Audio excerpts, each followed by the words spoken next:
episode 1 of A Time Called You begins in 1998. Minju is listening to Seo Jae-won's Gather My Tears while manning a record shop and two boys watch her from outside. The taller boy realizes that his friend, Jae likes her and he drags him inside. They surprise Minju, who is shy and awkward as she stammers through the tall boy's questions. He tries to buy Jae-won's record but it is out of stock and she offers to call him when it is back in stock. He tries to get Jae to put down his number but he refuses. Tall boy gives his number and Minju looks out curiously as she watches them leave. It cuts to the 21st century where Junhee works in a high-end corporate office. She looks exactly like Minju and it will be her birthday the next day. While she is cheery, her friend, Na-yoon, realizes that she is still hung up on her ex, Yeonjun. Turns out, he is dead and looks very much like the tall boy from 1998. While attending his one-year memorial service, Junhee breaks down as she recalls one of their last conversations. She had wanted to go to the New York branch for a year but he didn't want to be separated. He was even ready to quit and follow her. She leaves the church but Yeonjun's sister follows her out and comforts her. It is revealed that he died in a plane crash but they never recovered his body, so Junhee refuses to believe he is dead. The reason he took the flight before her birthday was that he was probably going to propose on her birthday as he had an engagement ring. It cuts to a flashback on the day of Junhee's flight. Yeonjun, who is an artist, gifts her handmade jewelry box. He acts as if the ring is hidden in the box but at that moment, she has other things in her mind. She is realistic and tells him not to give up his life to follow her to New York.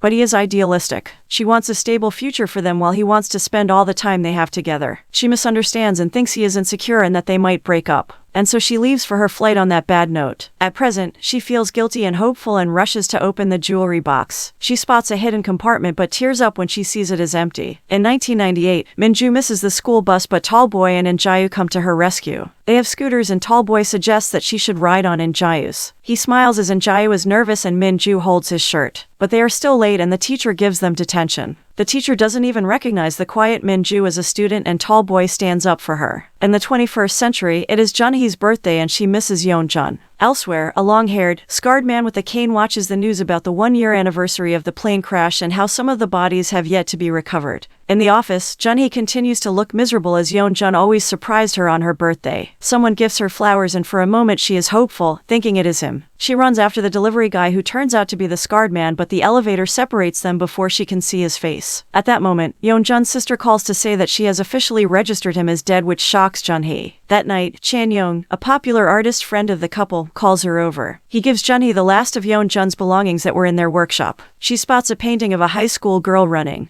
In a flashback, she remembers asking Yeonjun about the girl but he had just laughed and teased her. After meeting with Chan-young, she keeps texting Yeonjun's number about her day but the messages go unread. Suddenly, an Instagram account named In Search of Lost Time sends her a photo of Tall Boy, Minju and Jae. She is stunned and messages back but doesn't get a reply. It is revealed to be the same scarred guy with the cane. In 1998, the kids are in chemistry class and Minju is the smart, quiet kid who knows all the answers, which impresses Jae and Tall Boy. The teacher tells them to split into groups of 3 and the boys join Minju, who is alone. Tall Boy smiles as he makes Jae and Minju sit together and complete the assignment. As for Junhee, she shows the picture to Na-yoon and another close colleague and asks for their help in investigating. She assumes that Tall Boy is Yeonjun and they look online till they find that the photo was taken on film, scanned and posted in 2008. In 1998, we go back to the record shop first meeting and Minju smiles as she looks at Tall Boy's number. His name is Sehyun and he suddenly barges into the shop alone and asks for her name.